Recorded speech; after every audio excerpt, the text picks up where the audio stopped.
welcome back to another Outdoor Philosophy. And today we're going to look at, I just want to look at just a couple of the small results from some of the UBI research that has been out there. And this actually comes from econlib.org. And if I remember, I'll go ahead and let me copy this link. And if I remember, I'll go ahead and put this in the video description.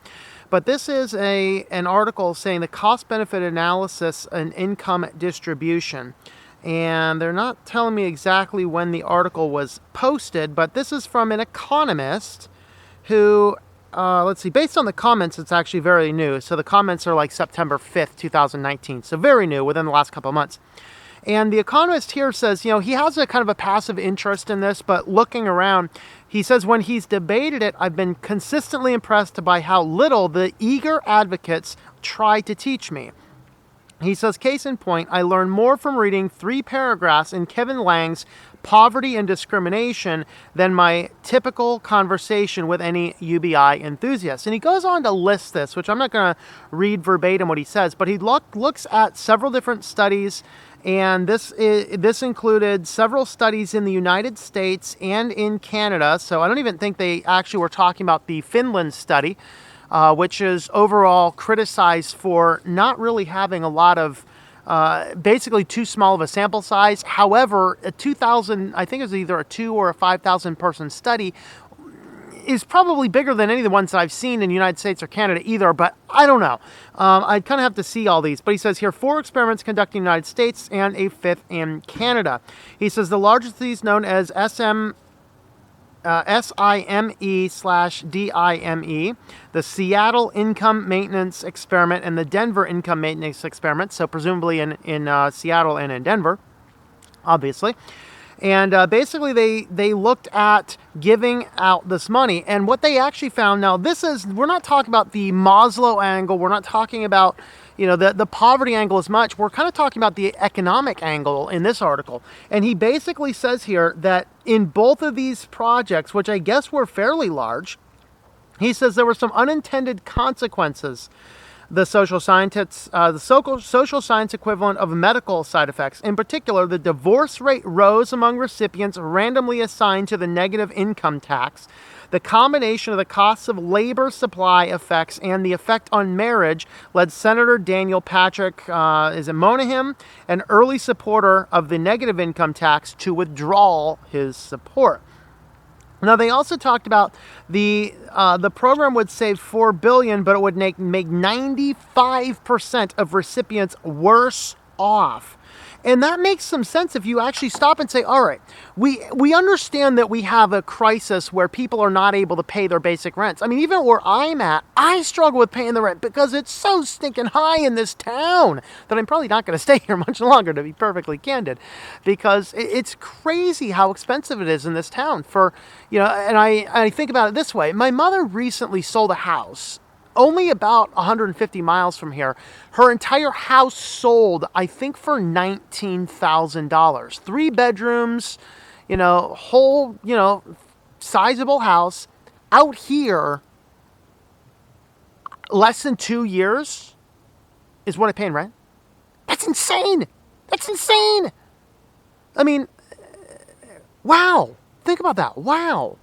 And so as we examine this, while we understand those problems, this money has to come from somewhere. Well, where does it come from? From taxing people. So they say, well, we're not going to tax anybody because we collect the money and then everybody just gets this basic amount, so we're going to collect all the money and give it back. That just seems highly inefficient. Here's a thought. Why don't we lower taxes? Because if I did not have as high of a tax burden as I have, it wouldn't be a big issue. What is the tax burden paying for? It's oftentimes to pay people who are perfectly capable of working, who don't want to work, and then who have lobbied to not have drug tests. So if I wanted to go and get a job at Walmart, they do a basic drug test. You want to work at McDonald's? Basic drug test. You want to collect welfare? No drug test. That's a problem. And it causes it causes our society to get better. In fact, I had a discussion with somebody the other day. I can't remember if I told this story in the series or not, so apologize if I have already said this, but I was at Walmart, and a Karen came up. You guys know what a Karen is? You know, the Karen is the crazy woman who's going to get you fired and all this other kind of stuff. She even pulled on, I mean, the Karen pulled the lawyer card. I'm a lawyer. She pulled, it's like, dude, if you're a lawyer, you wouldn't be trying to buy controlled substances for your friend who doesn't have an idea and looks fairly young, okay? If you're a lawyer, you're not that stupid. I got news for you. But I got into a discussion with the cashier because, you know, Karen called the cashier an a-hole, and I said, you're not an a-hole, you know. But we got into this discussion. We disagreed. I said, you know, because this woman went through and paid with, you know, she paid with food stamps. In fact, it was somebody else's food stamps card. She had to call her friend for the PIN number for the food stamps that she was using, literally.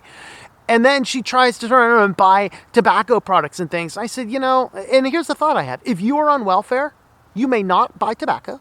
You may not buy alcohol. You may not be on drugs. And we're going to come and test you. Why? Because you're taking money out of the public dime. If you want to do those things and you're not collecting welfare, have at it. I don't care. But when the tax dollars for our society is paying for a big industry who has addicted the people into this, we've got a problem. My tax dollars should not go to anybody who's using any of that money in any way, shape, and form. Well, but this is just to pay for the basic expenses. It's all the same, people. It's all the same. Dave Ramsey uses the same argument. You know, would you borrow, you know, $10,000 to go get into the stock market? If not, well, don't do it. It's be the same thing. Should I cash out my stock market to pay off the debt? Yes, you should.